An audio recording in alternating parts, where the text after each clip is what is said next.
பள்ளிக்கூடம் நாம் போகையில பம்பரமா தினம் ஓடுவேண்டா.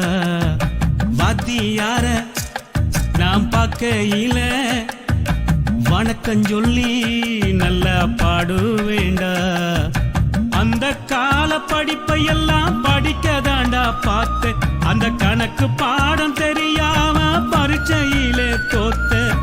அந்த கால படிப்பை எல்லாம் படிக்கதாண்டா பார்த்த, அந்த கணக்கு பாடம் தெரியாம பரீட்சையில தோத்த. நாம் படிக்க நினைச்சதெல்லாம் நீ படிக்கணும், என்னுடைய கவலையெல்லாம் நீங்க போக்கணும். உங்களை பெற்றதே சந்தோஷம், நான் உங்களை பெற்றதே சந்தோஷம். சிங்கத்தை பெற்றதே சந்தோஷம், 2 சிங்கத்தை பெற்றதே சந்தோஷம்.